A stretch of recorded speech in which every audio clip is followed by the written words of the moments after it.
মাছ কি রান্না করবে? আজকে তো রোববার, কিছু ভালো মাংস টাংস হবে নাকি?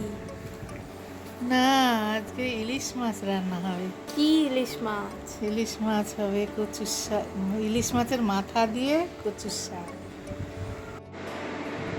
কড়াইয়ের তেল গরম হয়ে গেছে, এবার মাছের মাথাগুলো দিয়ে দিলাম। উল্টে পাল্টে সুন্দর করে মাথাটাকে ভেজে নিলাম। ব্যাস? মাছের মাথাটাকে কিন্তু টুকরো টুকরো করে কেটে নিয়েছি, আচ্ছা, ছোট তারপর? ছোট করে, যেন কচুর শাকের মধ্যে একদম কাঁটাগুলো ঘেটে না যায়। আচ্ছা মাথাগুলো মানে গোটা গোটা থাকবে, ছোট ছোট টুকরোগুলো আচ্ছা, তুলে নিলাম, তুলে তারপর? নিলাম।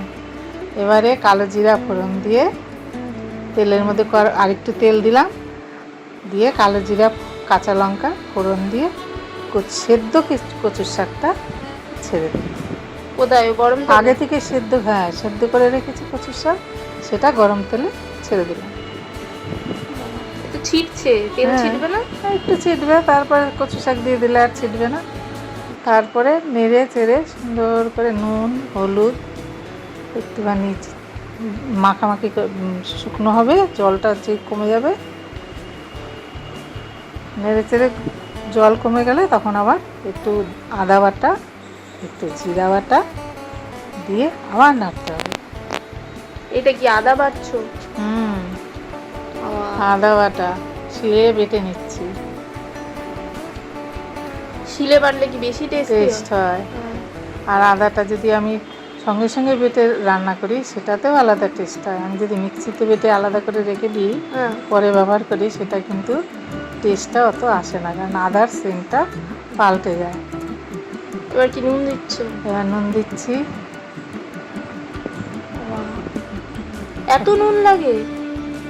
কচু শাকে একটু নুন বেশি লাগে, কারণ নয়তো গলা ধরতে পারে। নুন, কাঁচা লঙ্কা দিয়ে, এটা লঙ্কার গুঁড়ো দিইনি, শুধু কাঁচা লঙ্কাই করেছি। কাঁচা লঙ্কা আর নুন দিয়ে একটু নেড়ে চেড়ে একটু বাদাম ভাজা দিয়েছি। তারপরে একটু আদা বাটা একটু জিরা বাটা দিয়ে নাড়তে নাড়তে নাড়তে নাড়তে জল উঠবে তো কচু শাক থেকে, সেই জলটা শুকিয়ে যাবে। যত শুকাবে তত টেস্ট হবে। হ্যাঁ, অনেক অনেক জল তো আছে এখন। আরও জল টানবে। এবার মাথাগুলো দিয়ে দিলাম। আচ্ছা, এবার আরেকটু নেড়ে নেড়ে জলটা শুকিয়ে আসবে। এবার একটু চিনি দেব, চিনি দিয়ে চিনিটা কি একদম শেষে? জল অনেক কমে যাবে, তারপরে চিনি দিয়ে দিতে হবে। আর শুকনো ঢেকে শুকনো গেলে, রাখতাম। হ্যাঁ একটু ঢেকে ঢেকে করলে তাড়াতাড়ি হবে। এবার আদা? হ্যাঁ, এই যে একটু জিরা বাটা দিলাম, আদা বাটা দিলাম, নেড়ে একটু মিষ্টি দিলাম, ব্যাস। এবার শুধু নেড়ে নেড়ে শুকনো করে নাম, একদম পাক এসে যাবে নাড়ুর মতো। আচ্ছা, তুমি লাস্টে একটু পাতিলেবুর রস দিয়ে নামিয়ে ফেলো। আচ্ছা, লেবুটা কি ম্যান্ডেটরি? না, দিতেও পারো নাও পারো। আচ্ছা, লেবুটা দিলে।